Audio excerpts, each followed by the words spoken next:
Irmãos, a graça e a paz do Senhor seja sobre nós.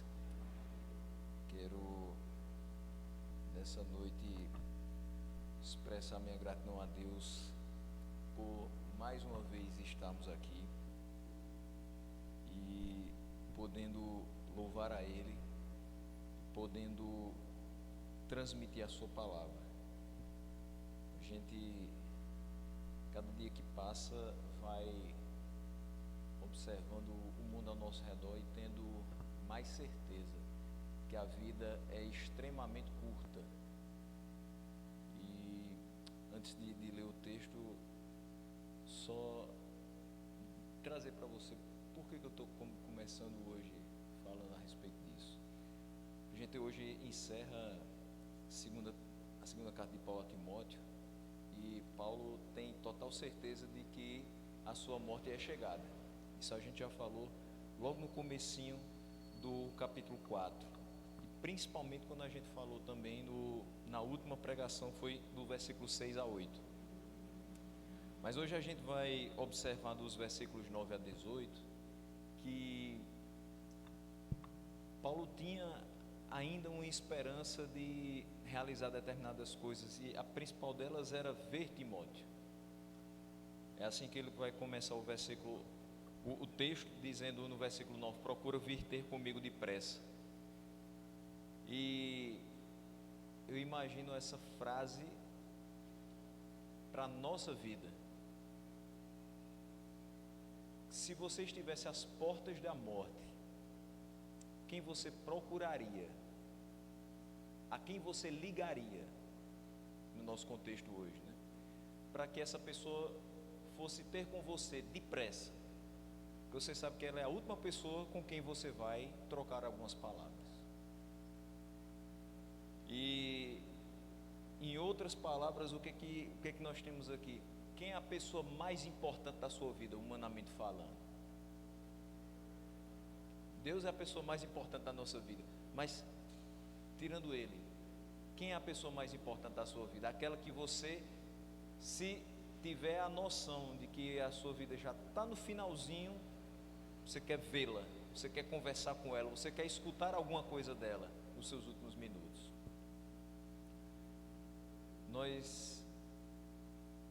Eu e minha esposa estivemos em João Pessoa ontem e hoje. Parte do meu tratamento, da minha revisão de saúde, que por conta da pandemia se arrastou mais do que o comum no ano 2020. E ontem, depois de fazer um dos exames que eu faço de 6 em 6 meses e só faz lá em João Pessoa, na Lagoa, nós passávamos pela lateral do laboratório, a rua lateral do laboratório, e vimos um grande ajuntamento de pessoas.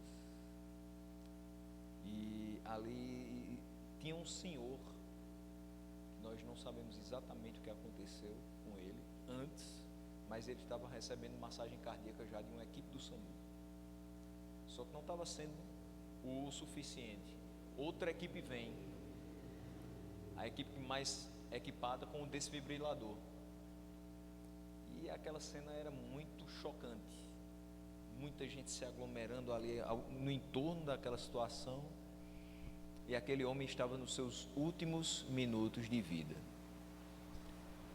Fato é que nós passamos e não ficamos. E ao voltar, eu sem café da manhã para fazer o exame, então 9 e pouco da manhã eu já estava, muito faminto. E logo que a gente retorna, coisa de 30 minutos, no máximo 40, passando pelo mesmo local, só está agora uma viatura da polícia e o corpo daquele homem coberto com uma lona cinza. Se aquele homem tivesse tido a oportunidade de chamar alguém nos seus últimos momentos, quem ele teria chamado? Fiquei pensando nisso, porque a gente viu a morte frente a frente, da mesma forma que também passamos minutos depois daquele senhor ter sido atingido por uma moto aqui no HU, 79 anos de idade, o sangue ainda estava quente no asfalto quando a gente passou. vimos então duas mortes muito próximas, coisa de 4, 5 dias.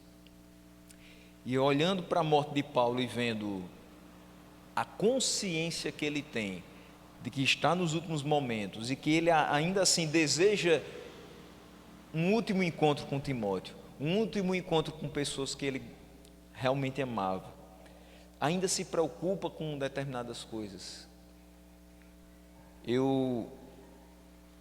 Normalmente a gente deixa as lições para o final, mas a princípio eu tiro uma grande lição da vida de Paulo, que a gente vem nos estudos de 1 Coríntios, a gente viu muita coisa, nas pregações do pastor Jamerson em Filipenses, nessa série de 2 Timóteo, a gente percebe um homem que não teve de fato a sua vida por preciosa, mas ele quis a cada momento, independente dos danos que sofreu, dos prejuízos que sofreu, das prisões e dos açoites, simplesmente ter a consciência no final de vida: eu fui fiel ao Senhor. Eu não sei se o homem que eu vi ontem era um servo de Deus, mas se ele foi, eu espero que ele tenha partido com a consciência de que foi fiel a Deus, porque de fato partir sem essa consciência nos perturbará por toda a eternidade. E eu espero que nessa noite, meditando a respeito daquilo que nós vamos meditar, nós pensemos não na nossa morte, mas pensemos no restante de vida que nós temos e na vida que está por vir, de uma maneira muito mais atenta do que a gente já tem feito. O texto que nós vamos meditar é segunda carta de Paulo a Timóteo 4, do 9 ao 18. E, obviamente, a parte final dos últimos 4 versículos, como saudações finais e bênção, nós não vamos endereçar. Porém, o versículo 21 vai ter uma grande importância também na exposição de hoje. O texto diz: procura vir ter comigo depressa, porque Demas, tendo amado o presente século, me abandonou e se foi para Tessalônica. Crescente foi para a Galácia, Tito para a Dalmácia. Somente Lucas está comigo. Toma contigo Marcos e traze-o, pois me é útil para o ministério. Quanto a Tíquico, mandei-o até Éfeso. Quando vieres, traze a capa que deixei em Troade, em casa de Carpo, bem como os livros, especialmente os pergaminhos. Alexandre, o latoeiro, causou-me muitos males. O Senhor lhe dará a paga segundo as suas obras. Tu guarda-te também dele, porque resistiu fortemente às nossas palavras. Na minha primeira defesa, ninguém foi a meu favor. Antes, todos me abandonaram, que isso não lhes seja posto em conta. Mas o Senhor me assistiu e me revestiu de forças, para que por meu intermédio a pregação fosse plenamente cumprida e todos os gentios a ouvissem, e fui libertado da boca do leão. O Senhor me livrará também de toda obra maligna e me levará salvo para o seu reino celestial. A Ele, glória pelos séculos dos séculos. Amém. Meus irmãos, nessa última meditação na segunda carta de Paulo a Timóteo, quero começar falando dessa expressão: procura vir ter comigo depressa. No começo dessa carta, no capítulo 1, no versículo 4, Paulo já expressa a vontade de ver Timóteo. E ele diz o seguinte nesse versículo: lembrado das tuas lágrimas, estou ansioso por ver-te, para que eu transborde de alegria. Quando eu perguntei aqui no começo quem é a pessoa mais importante da sua vida, quem é a pessoa mais importante da minha vida, humanamente falando, eu acho que essa definição aqui cabe perfeitamente. Paulo nos dá essa definição: a pessoa mais importante da nossa vida é aquela que, quando vemos, nós transbordamos de alegria. É aquela pessoa que, quando vemos, o nosso coração descansa em saber que ela está bem. É aquela pessoa que agrega valor à nossa vida, que nos faz crescer e, principalmente, que nos faz estar em maior contato, em maior proximidade com Deus e com a sua palavra. A pessoa mais importante da minha vida é aquela que me aponta para a importância que Deus tem na minha vida. É aquela que quer viver a vida cristã junto comigo, me ajudando a acertar quando eu, porventura, vier a tropeçar, me aconselhando em amor, porque o amor não encobre os erros, mas busca o acerto. E Paulo diz: procura vir ter comigo depressa. Não era simplesmente depressa porque ele sabia que ao ver Timóteo o seu coração se encheria de alegria, mas também porque o tempo da sua partida era muito, muito próximo. E chegaria um momento em que Timóteo não mais poderia fazer o trajeto de Éfeso até onde Paulo estava em Roma. O versículo 21 nos traz a seguinte noção: apressa-te a vir antes do inverno. Paulo está falando pela terceira vez, na mesma carta, que Timóteo se apresse em vê-lo. Porque quando ele diz que está ansioso em ver, é a mesma coisa, no meu entendimento, de venha me ver. Paulo está preso, então ele está ansioso em ver alguém, mas está aprisionado. A única possibilidade de ver Timóteo é Timóteo ir até ele. Mas isso precisa ser depressa, porque depois que o inverno chegasse, seria impossível viajar de navio. Não dava para Timóteo chegar até a Paulo. Se ele demorasse um pouco mais, talvez o tempo da execução de Paulo tivesse chegado. E aí o coração do apóstolo não transbordaria de alegria. E aí, por que Paulo desejava ver tanto Timóteo antes da sua morte? Porque essa companhia, mesmo que por um período muito pequeno de tempo, seria tão importante para o apóstolo. Além do seu coração transbordar de alegria, além de estar muito próximo da morte, existia uma terceira questão que motivava essa pressa em ver Timóteo. Paulo estava praticamente só.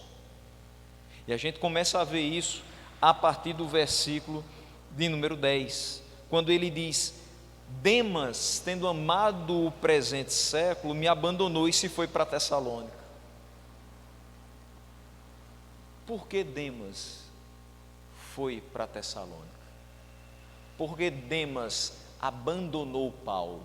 A expressão é exatamente essa: me abandonou. Se uma pessoa tem determinados afazeres a cumprir e precisa estar longe de você, você se conforma porque ela tem muito a trabalhar, então o trabalho a impede de estar com você. Hoje a gente escuta muito isso. Às vezes você passa dias, talvez até meses, dependendo da distância, sem ver pessoas que você ama. Às vezes essas pessoas estão na mesma cidade que você, e mesmo assim você passa dias e até meses sem vê-las. E qual a desculpa que geralmente a gente dá? Que essa pandemia tirou muito dessa desculpa para a gente, porque o nosso trabalho deixou de ser presencial em várias instâncias durante muito tempo. É a correria do trabalho, é o corre-corre do dia a dia, são muitas as atividades que eu tenho que desempenhar, não dá tempo para que a gente esteja junto. Paulo sabia que Timóteo tinha muito a fazer. Timóteo não era um desocupado. Timóteo tomava conta da igreja de Éfeso. Mas era necessário que ele estivesse com Paulo num momento em que ele havia sido abandonado. Ser abandonado dói demais. Se separar por questões de trabalhos diferentes, de viver em espaços diferentes, em países diferentes, tudo bem.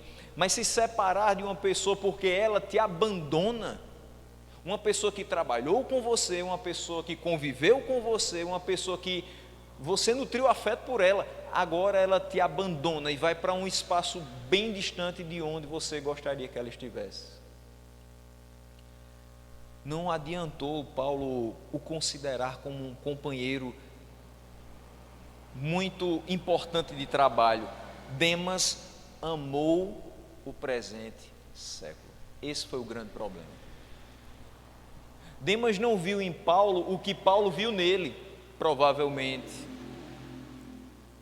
Paulo tinha inúmeros companheiros de obra que ele reputava como importantes, cada um deles, cada um com a sua característica.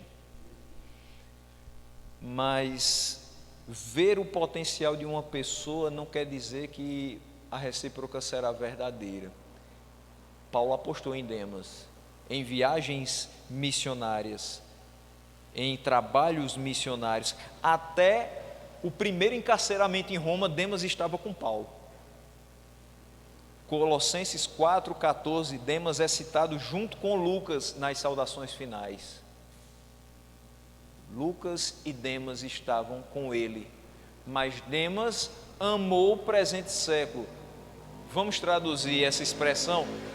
Demas se entregou ao mundo, Demas amou o mundo, Demas se encantou com as coisas do mundo e saiu daquilo que era realmente importante, deixou de lado aquilo que deveria fazer e foi para Tessalônica, uma cidade da província romana da Macedônia, onde Paulo havia fundado ali uma igreja na sua segunda viagem missionária, está lá em Atos 17.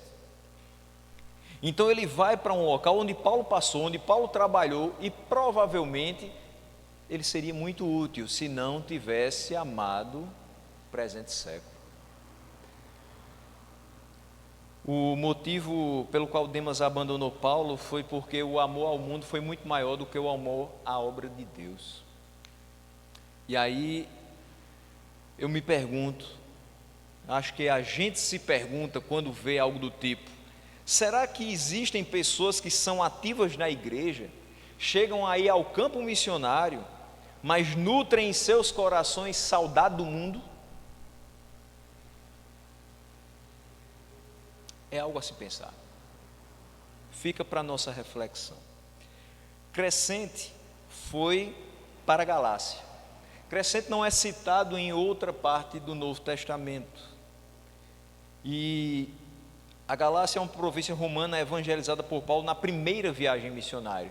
Veja que um vai abandonando Paulo para o local onde ele abre uma igreja na segunda viagem. O outro, não é dito que ele abandona Paulo, não é dito que ele se desviou, não é dito que ele amou o presente século, mas é dito que ele foi para a Galácia. Espero que ele tenha ido fazer a obra de Deus. Mas Tito vai para a Dalmácia. Tito a gente conhece, mas a Dalmácia talvez a gente não tenha tanta familiaridade com ela. Onde seria a Dalmácia para onde Tito vai? Atualmente seria um país da Europa chamado Albânia.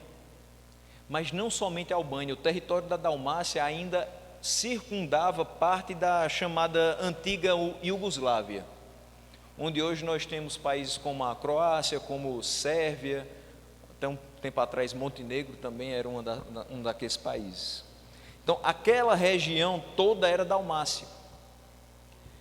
E é um outro nome também para uma província românica chamada Ilírico, que vai ser citada lá em Romanos 15, versículo 19, mais ao ocidente, e que foi alcançada por Paulo nas suas 3 primeiras viagens missionárias. Por que é importante observar os locais para onde cada um dos 3 foi? Porque você tem o seguinte: Crescente vai para a Galácia, Demas para Tessalônica, Tito para a Dalmácia, todos locais onde Paulo trabalhou nas suas viagens missionárias, seja a primeira, seja a segunda, seja a terceira, locais onde eles também já estiveram, locais onde a palavra foi pregada, locais onde Paulo também passou por determinadas situações graves. Mas mesmo assim, esses 3 companheiros, estando em terras evangelizadas pelo apóstolo que estava com eles tanto tempo, agora estavam longe. Um por abandono, os outros 2 envolvidos em outras obras. O fato é que não estavam mais com Paulo. E aí tem uma coisa que me chama muita atenção: Paulo estava em cadeias. E quando nós estamos em cadeias, a nossa popularidade baixa. Quando nós estamos em cadeias, as pessoas se afastam de nós. Quando nós estamos em cadeias, só nos resta confiar em Deus. É nesse momento que a gente percebe que, de fato, só deveria ter confiado em Deus. A gente deposita muito crédito, às vezes, no homem. E aí eu posso falar de 2 maneiras: no homem fisicamente, no meu braço, na minha força, na minha inteligência, mas também na pessoa, no indivíduo. Eu nem posso acreditar muita coisa em mim, porque eu sou o primeiro que sou falho. E se eu sou falho e sou ser humano, qualquer outro ser humano também não pode receber um crédito demasiado, porque eles também são falhos. Aquilo que eu não espero que outras pessoas façam, eu mesmo posso fazer. E me decepcionar com atitudes que eu tomo.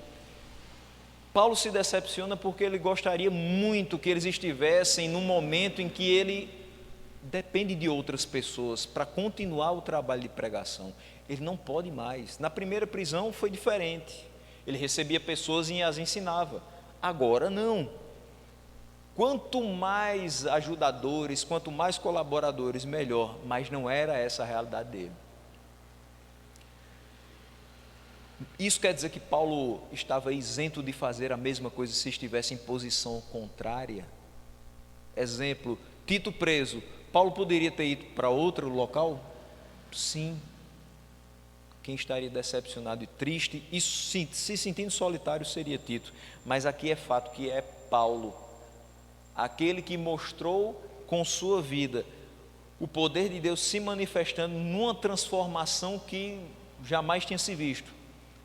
Ele é que se sente sozinho, ele é que se sente abandonado por aqueles que anteriormente tinham sido trabalhados por ele para estar no campo missionário.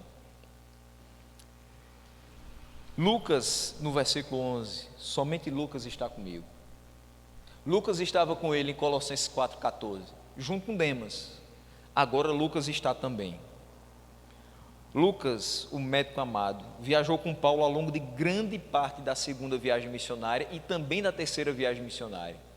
E esse permaneceu até o momento em que ele estava preso. Mas Paulo chama agora outra pessoa. Essa carta, quando chegar nas mãos de Timóteo, vai chegar com a seguinte observação: toma contigo Marcos e traze-o, pois me é útil para o ministério.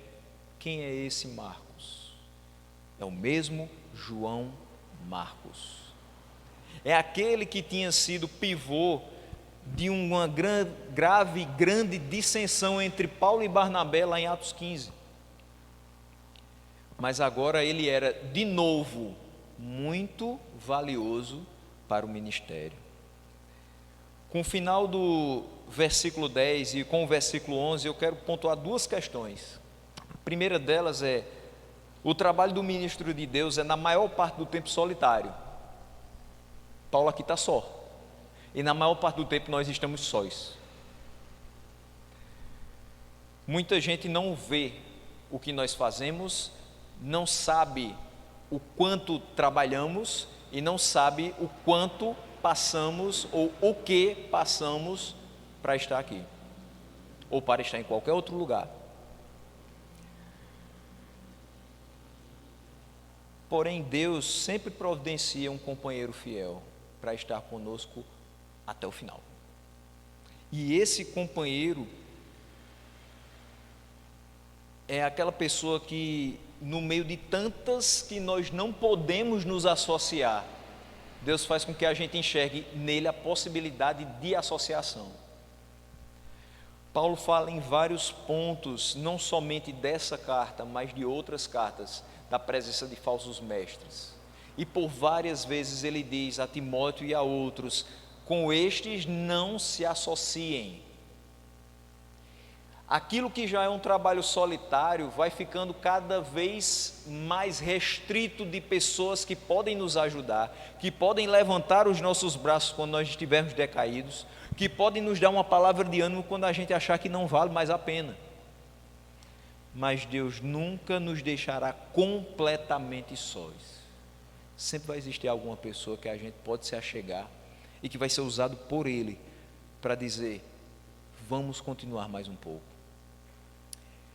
Mas uma segunda questão é que, em relação a Marcos, eu concluo que, apresentados os devidos frutos de arrependimento, amadurecimento e fé, é lícito e é necessário que a gente conceda uma segunda chance àqueles que já foram úteis ao ministério. Eu não estou dizendo que uma pessoa que errou feio no ministério necessariamente tem que ser retornada à comunhão da igreja. Eu estou dizendo que, se ela mostrar arrependimento sincero, se ela mostrar que tem frutos de amadurecimento e se ela mostrar uma fé inabalável, de fato, é bom que a gente retorne ela para a comunhão da igreja. É positivo para ela, é positivo para nós. Lembre-se de 2 Coríntios, quando o pecador é retornado à comunhão da igreja, e Paulo diz: isso é para que o diabo não tenha vantagem sobre vós. Aquela pessoa que errou se sente renovada com a segunda chance de mostrar: eu sou útil para o ministério, eu sou falho, eu sou pequeno, eu errei, eu reconheço, mas eu sei que eu posso ajudar em alguma coisa, nem que seja carregando os seus pergaminhos, nem que seja carregando a sua mala de viagem, mas eu posso ajudar em alguma coisa. É bom para a igreja porque ela fecha brechas, apara arestas. Tem que haver perdão, se de fato há arrependimento. E havendo perdão, a gente fecha qualquer outra questão que possa ficar pendente mais para frente. E isso é bom para o reino de Deus, porque nós precisamos de mais pessoas. Pessoas comprometidas, mas precisamos de mais pessoas. A gente ainda continua em 2020 repetindo a mesma coisa: a seara é grande e faltam trabalhadores para essa seara, principalmente trabalhadores dispostos, principalmente trabalhadores destemidos, principalmente trabalhadores fiéis. No versículo 12 ele diz: quanto a Tíquico mandei até Éfeso. Aqui a gente vai compreender melhor se utilizar a expressão da seguinte maneira: quanto a Tíquico estou enviando a Éfeso. Tíquico não estava já em Éfeso, mas ele seria enviado a Éfeso. Por quê? A necessidade de Tíquico não estar com Paulo, mas estar indo para Éfeso. Porque Timóteo deveria vir depressa ao encontro de Paulo. E a igreja de Éfeso iria ficar com quem? Com Tíquico. Então, Paulo diz isso porque Tíquico vai ser o portador da carta, entregue a Timóteo, para que ele tome conhecimento de todas essas questões, da solidão de Paulo, da sua tristeza, da necessidade de agora sentir uma última alegria antes de ser julgado novamente, e a certeza que ele tem de que não será liberto mais uma vez. Depois a gente vai falar sobre isso. E aí Tíquico diz: pode ir, eu aqui ficarei, porque foi isso que Paulo me orientou a fazer. Vai em paz, vai falar com o apóstolo, vai promover a alegria no coração dele, e eu fico aqui com o pessoal em Éfeso, vou supervisionar a obra na sua ausência. Aí a gente vê mais uma vez a necessidade de termos pessoas. Timóteo era insubstituível em Éfeso? Não. Tíquico poderia muito bem estar ali com ele, mas por que Paulo confia em Tíquico para ficar em Éfeso enquanto Timóteo vem? Por tudo aquilo que aquele homem tinha mostrado a ele. Certamente Paulo não estava indicando para temporariamente estar tomando conta daquela congregação uma pessoa irresponsável, uma pessoa que teria demonstrado falhas no caráter. Pelo contrário, ele era tão fiel quanto era o jovem Timóteo. No versículo 13 ele diz: quando vieres, traze a capa que deixei em Trode na casa de Carpo, bem como os livros e especialmente os pergaminhos. Com a chegada próxima do inverno, e a gente já viu que o inverno está bem perto, e que se ele não vier depressa, talvez não consiga mais chegar, Paulo solicita que Timóteo traga a sua capa. A capa é uma vestimenta com um revestimento de lã. É o que a gente hoje chamaria de casaco. Traga o meu casaco, para aplacar o frio. E ele havia deixado em Trode, cidade que ele passou durante 2 viagens missionárias, a segunda e a terceira, e ele havia deixado na casa de Carpo, que da mesma forma que Crescente, a gente não escuta falar dele em qualquer outra parte do Novo Testamento. Mas não era importante simplesmente ter algo que aplacasse o frio do seu corpo físico. Era necessário que Paulo tivesse alguma coisa para aplacar o frio da sua alma. Ele está numa masmorra, ele está afastado de todos aqueles que ele queria muito bem, e ele está afastado daquilo que realizava ele como nenhuma outra atividade na vida o realizava. Ele não estava podendo pregar às multidões. E aí Paulo pede que Timóteo traga também os livros e os pergaminhos. É evidente que Paulo queria fazer um bom uso do tempo, fosse quanto fosse, mas que esses últimos momentos, aquilo que lhe restava, pudesse ser aproveitado, e muito bem aproveitado, com leitura e estudo da palavra. Também me vem uma pergunta à mente: se estivéssemos na mesma situação que Paulo, quais seriam os últimos materiais que desejaríamos ter acesso? Será que a gente da prisão pediria que alguém nos trouxesse a nossa Bíblia e o nosso caderno de anotação de sermão? Aqui o pedido de Paulo pode ser de uma forma muito pertinente comparado com o que William Tyndale enviou da sua cela ao governador do Castelo Vilvoorde. Ele pediu um gorro e capa mais quentes, uma camisa de lã, mas ele pediu também mais coisa. Ele disse: traga-me um gorro e uma capa mais quentes, traga-me uma camisa de lã, mas acima de tudo a minha Bíblia hebraica, e a minha gramática, e o meu vocabulário de hebraico, para que passe o tempo nesse estudo. William Tyndale também estava preso. E o que ele poderia fazer naquele tempo ocioso em que ele estava na prisão? Estudar a palavra. Homens como esses são diferenciados.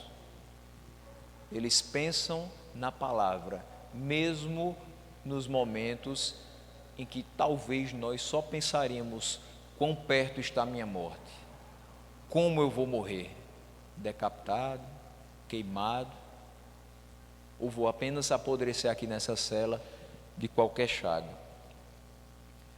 Aqueles que são chamados por Deus para uma grande missão não perdem tempo com os embaraços desse mundo. Essa é uma grande conclusão a que eu chego, porque da mesma forma que William Tyndale e que Paulo passaram os seus últimos momentos no estudo da palavra de Deus, aquele que é chamado por Deus para essa missão não pode perder tempo com outra coisa, ele precisa estudar a palavra de Deus. Quantos e quantos relatos nós temos de missionários que parece que a coisa não progredia, mas ele mesmo assim continuava. Fatos de alguns que se afadigaram na tradução da palavra de Deus, perderam boa parte do seu trabalho ou todo o seu trabalho e começaram tudo novamente. Eles não se preocupavam com aquilo que iriam fazer para passar o tempo, porque para eles a vida não foi feita para passar o tempo, a vida foi dada por Deus para que eles trabalhassem todo o tempo para a glória dele. Perceba a importância de olharmos cada dia mais atentamente e mais comprometidamente para o que diz 1 Coríntios 10:31. Não é simplesmente viver para a glória de Deus quando eu estou na igreja, viver para a glória de Deus quando estou incumbido de determinada tarefa na igreja, mas é viver para a glória de Deus até no momento que eu estou preso, é viver para a glória de Deus até no momento que eu sei que eu estou morrendo. Isso aqui glorificou muito a Deus. Eu preciso de uma capa, mas eu preciso dos livros e dos pergaminhos. Isso vai aquecer meu coração, muito mais do que a capa vai aquecer o meu corpo. No versículo 14 e no versículo 15, nós temos: Alexandre o latoeiro causou-me muitos males, o Senhor lhe dará paga segundo as suas obras. Tu guarda-te também dele, porque resistiu fortemente às nossas palavras. Apesar de haver alguma divergência entre os comentaristas, vamos tomar Alexandre como sendo o mesmo que foi citado lá em 1 Timóteo capítulo 1, versículo 20, junto com Himeneu. Quando ele diz: Himeneu e Alexandre blasfemaram contra o Senhor e eu os entreguei a Satanás.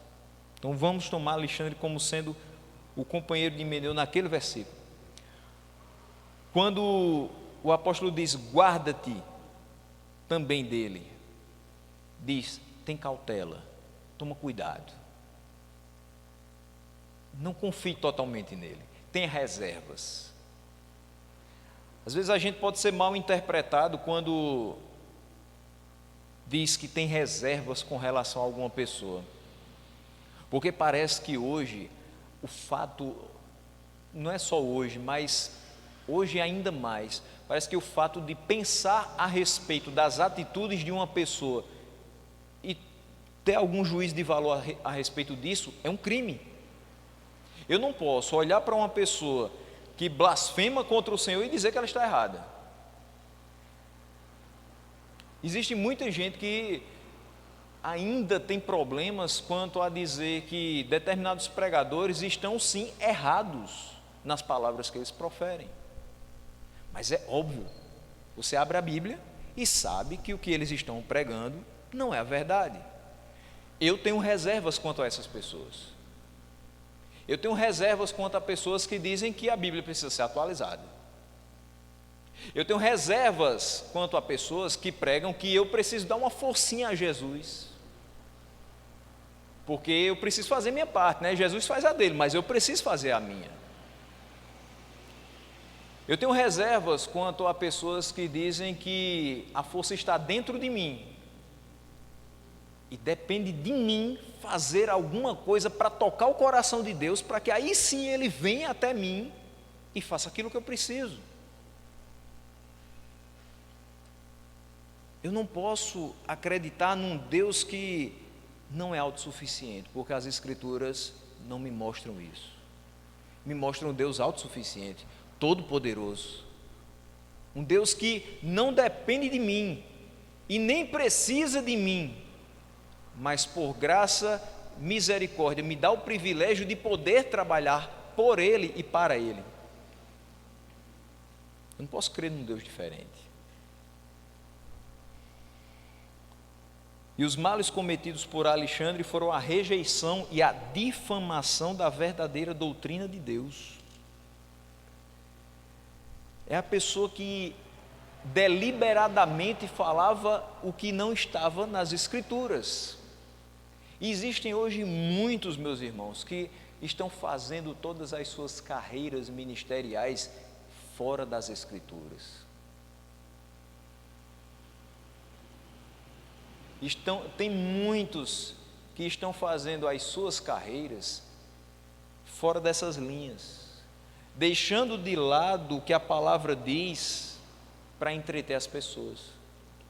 deixando de lado o que é realmente necessário para que as pessoas não cheguem no final das suas vidas e venham a fazer uma introspecção, uma avaliação do que foi as suas vidas e se arrependerem amargamente de ter perdido tempo, e estão dizendo: aproveite sua vida, aproveite o hoje.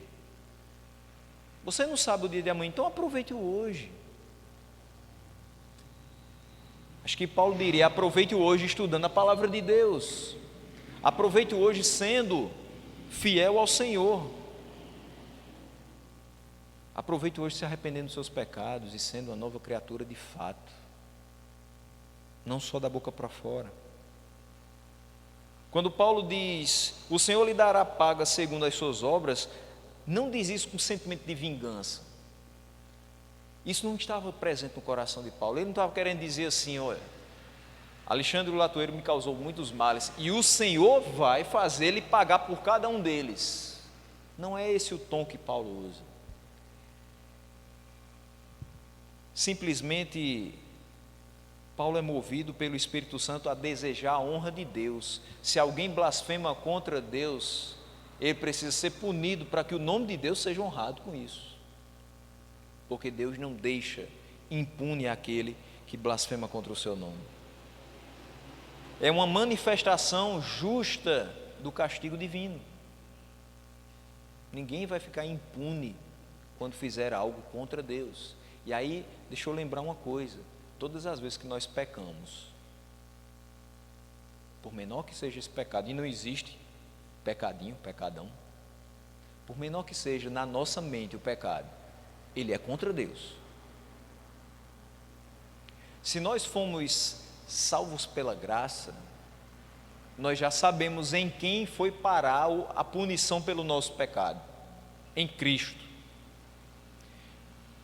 Mas se você ainda não faz parte dessa grande família de Deus, se você ainda não foi alcançado pela graça, se você ainda não foi iluminado pelo Evangelho, nós também sabemos muito bem em quem vai parar a punição por esses pecados. Não era só Paulo que advertia Alexandre, ele resistiu a múltiplas repreensões e exortações. Ele diz aqui: ele resistiu fortemente às nossas palavras. Era aquela pessoa que escutava uma pregação e dizia: que coisa linda, mas não colocava em prática na sua vida. Era aquela pessoa que até gostava de estar na igreja, mas não queria compromisso com Jesus. Era aquela pessoa que até escutava alguns louvores, mas só quando estava triste, deprimido, precisando de algum ânimo. Quando estava tudo bem, esquecia totalmente que Deus existia, e nas suas práticas mostrava muito bem quem ele de fato era. Paulo lembra com tristeza, no versículo 16, que na sua primeira defesa ninguém foi a favor dele. Na primeira vez que ele está de frente ao tribunal romano, ninguém tem a capacidade de falar a seu favor. Ninguém teve coragem de falar que Paulo, de fato, não tinha cometido crime algum. Todos os cristãos de Roma o abandonaram no momento que ele necessitava bastante deles. E aí a gente vem escutando nos últimos anos a possibilidade, mesmo que remota, que alguns dos nossos ministros possam ser presos por conta das coisas que fala. Principalmente se tem coragem de falar. A gente hoje tocar em assuntos mais críticos na nossa sociedade, pode ser que daqui a pouco a gente realmente esteja encarcerado. Quantos serão os cristãos que estarão ao lado de pastores que continuam dizendo que homossexualidade é pecado? Sim.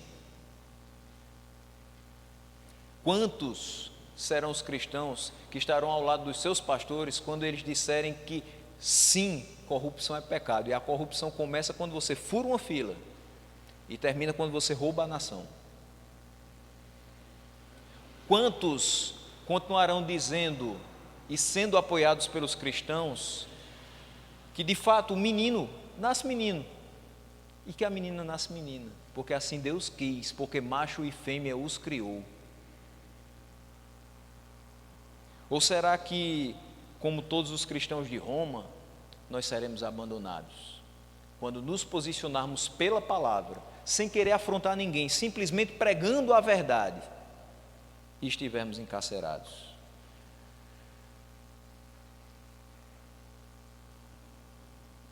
As palavras de Paulo não soam revanchistas ou revelam sentimentos vingativos, isso tanto é verdade, que ele perdoa esses irmãos.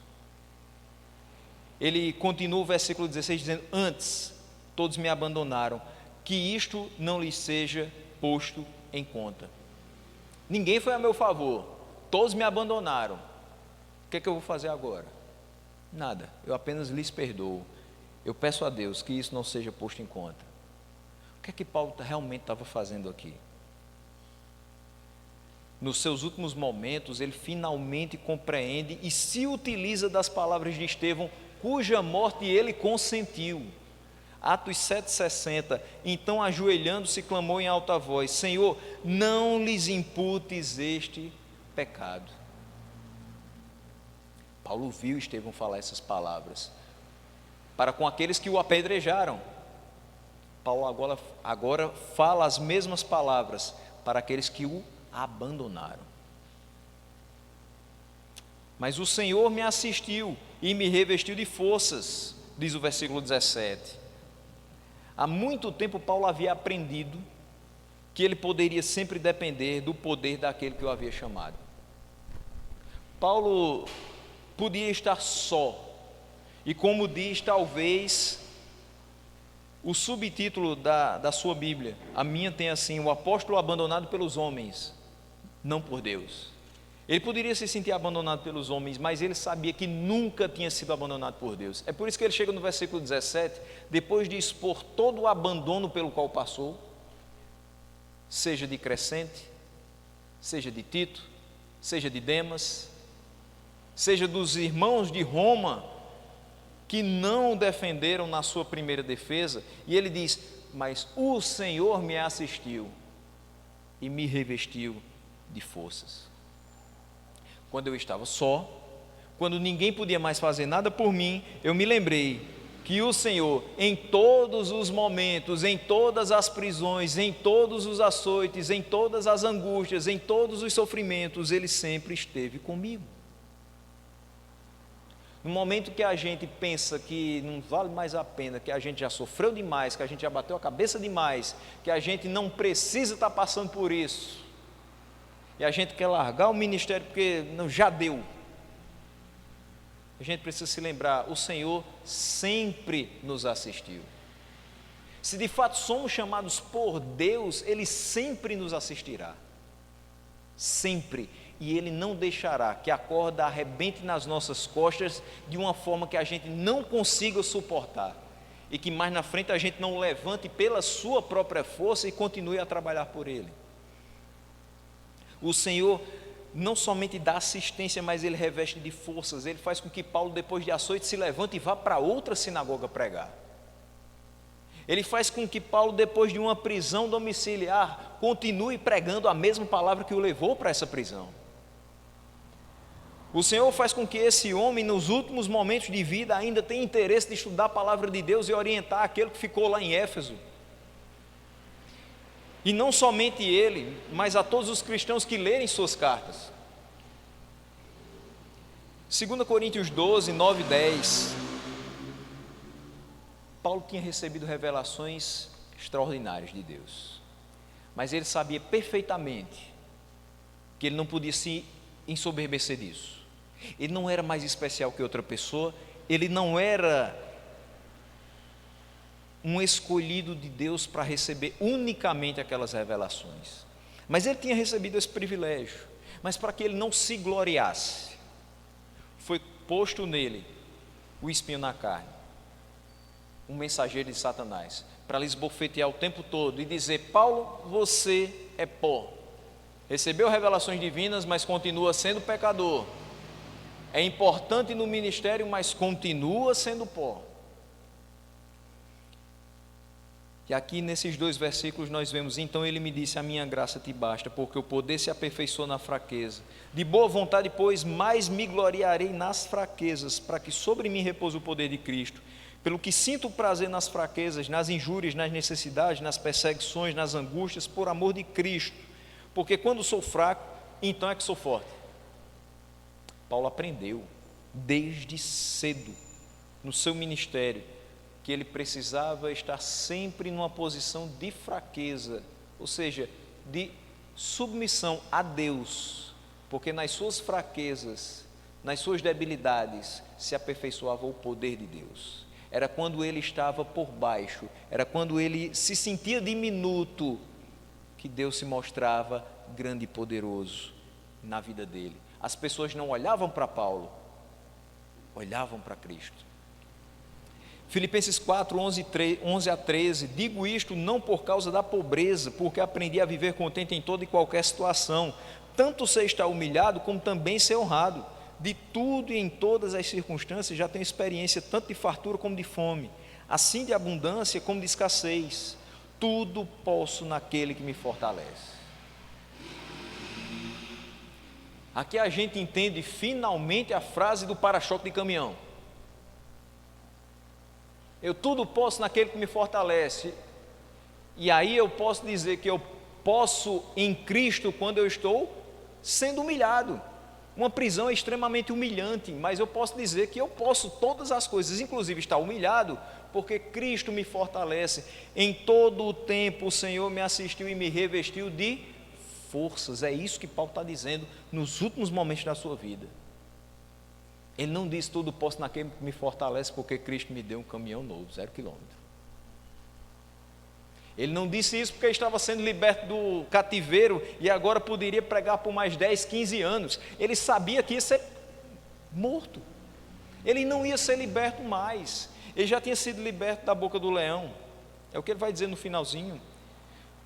Porque o Senhor o assistiu e o revestiu de forças para que por intermédio dele a pregação fosse plenamente cumprida e todos os gentios a ouvissem, e fui libertado da boca do leão. Isso é a primeira defesa de Paulo. Perante aquela corte imperial, na sua primeira defesa, o que é que Paulo faz? Ele começa a dizer, mas vocês me prenderam, mas injustamente porque eu sou um bom cidadão romano? Não, ele não disse isso. Ele disse, eu tenho feito benesses para essa sociedade? Ele também não disse isso. Ele quis se justificar de alguma forma, de alguma maneira? Não. Ele pregou a palavra. Lembre de uma coisa, Estevão, quando estava prestes a ser apedrejado, o que ele fez em sua defesa? Pregou a palavra.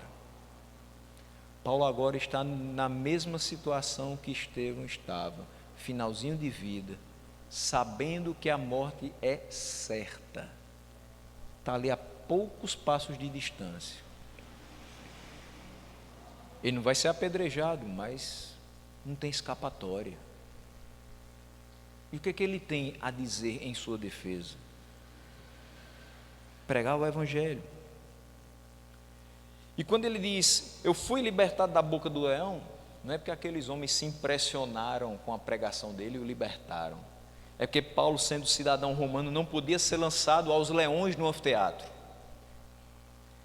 Então essa é uma forma de dizer que na primeira audiência ele não recebeu imediatamente o veredito de culpado. Mas também a gente entende que na primeira audiência ele, além de não receber o veredito de culpado, ele também não fez uso da palavra para se defender, mas para defender o Evangelho.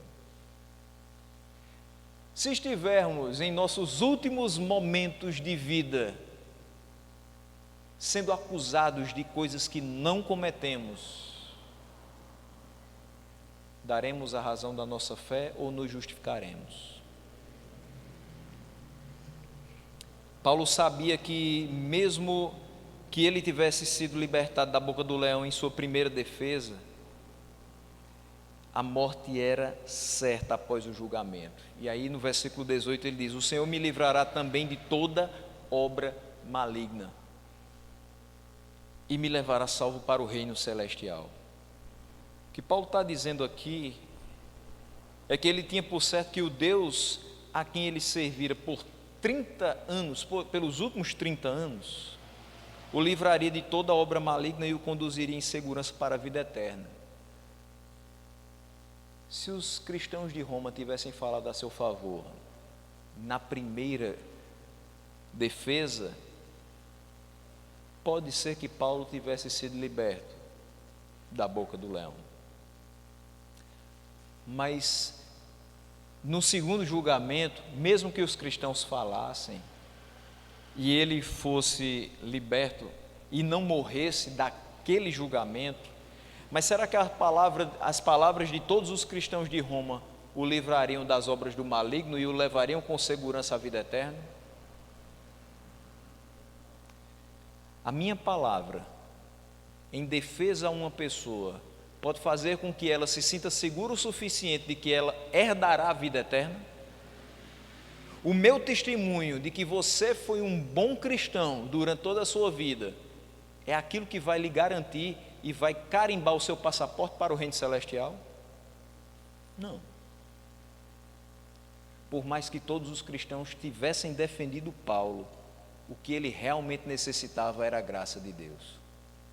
Do mesmo jeito que pedindo, Senhor, retira de mim esse espinho. Senhor, retira de mim esse espinho.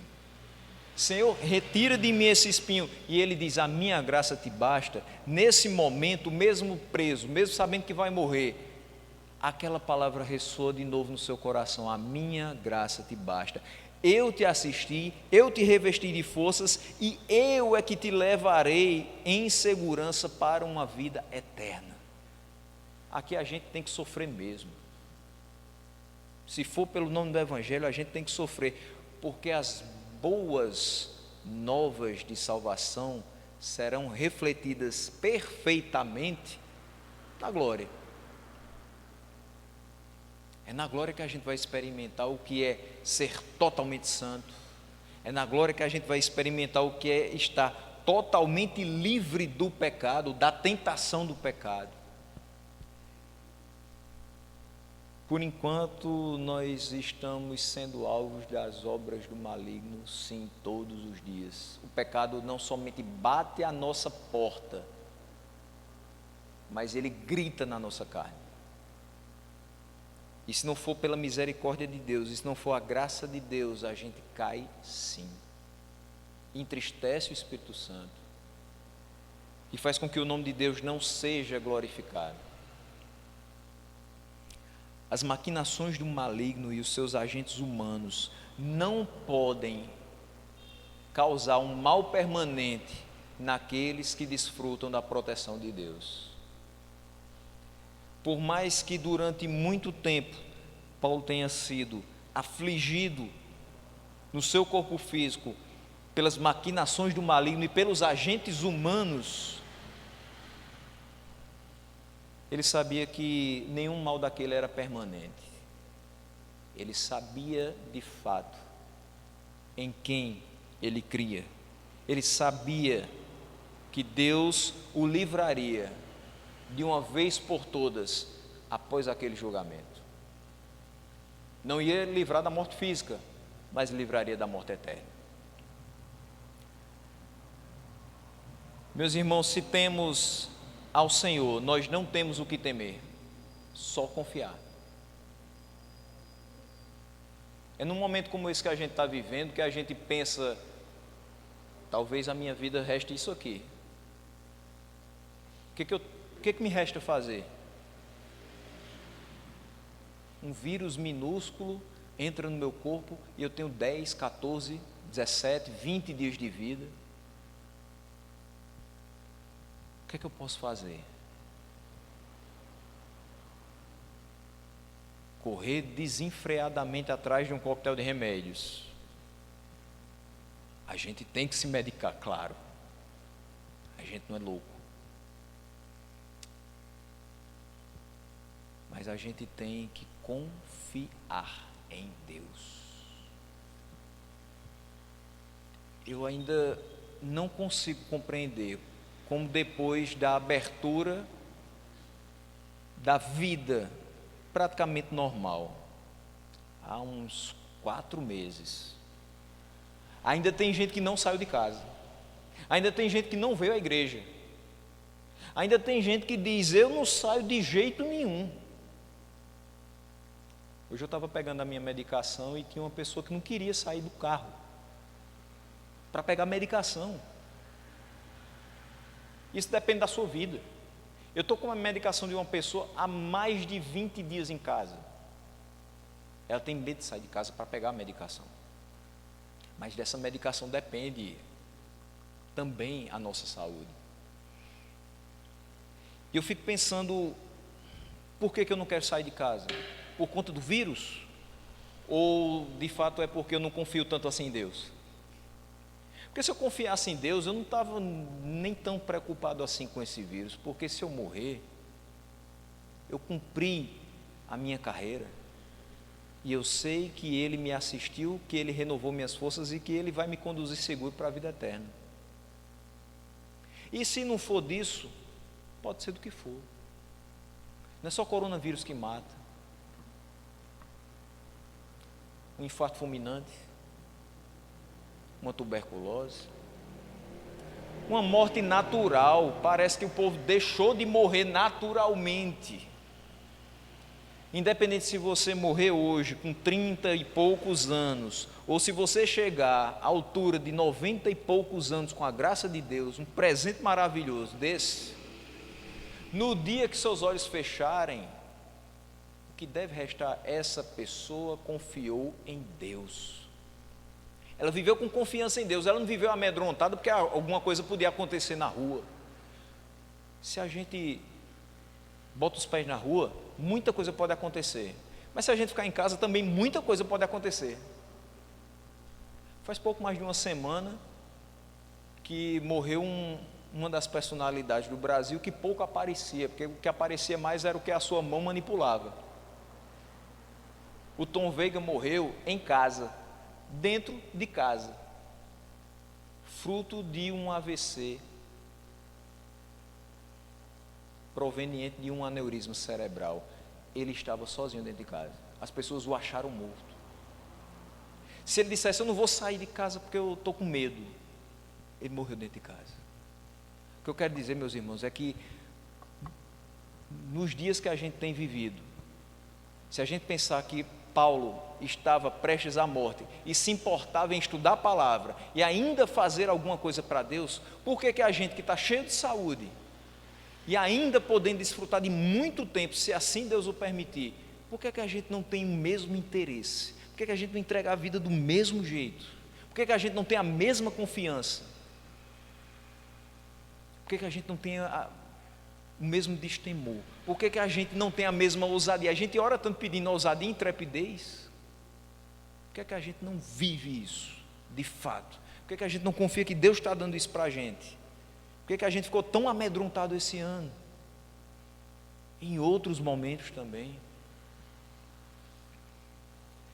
As pessoas que, diferente de Paulo, têm um discurso de vingança, elas dizem assim: o que é seu está guardado.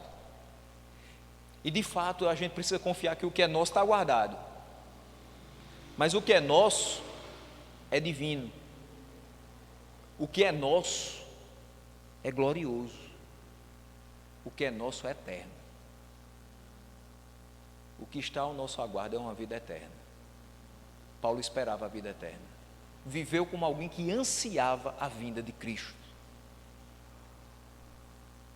E é por isso que ele termina dizendo: a Ele glória pelos séculos dos séculos. O que eu estou dizendo hoje à noite, eu estou dizendo para mim. E estou dizendo também para vocês. Viva mais para Deus. Esqueça um pouco das coisas desse mundo e se entregue mais. Busque mais. Faça mais. Confie em Deus e não se preocupe com as coisas desse mundo. Não se preocupe nem com a sua segurança física. Ele tem cuidado de cada um de nós. Se algo terrível nos acontecer, algo maravilhoso estará logo em seguida. Se a morte chegar, como chegou para Paulo, chegou para tantos outros, a vida eterna é o próximo passo. Quem é crente deve viver assim, deve pensar assim. Isso para a glória de Deus. Não existe super crente, dói. Tem coisa que a gente é muito pequeno para enfrentar, eu sei disso. Mas Ele nos reveste de forças. Saímos daqui hoje lembrando disso, em todas as coisas. Independente se você passou por pequenas ou grandes provações na vida, mas em todas as coisas, todos os dias da sua vida, Deus tem lhe assistido e lhe revestido de forças. Se assim não fosse, você não estava aqui hoje. Vamos continuar vivendo na certeza de que Ele tem feito isso por nós. E nessa certeza, trabalhar por Ele, fazer a sua vontade, promover a glória dEle. Que Deus nos abençoe nessa noite, nos guarde de todo mal.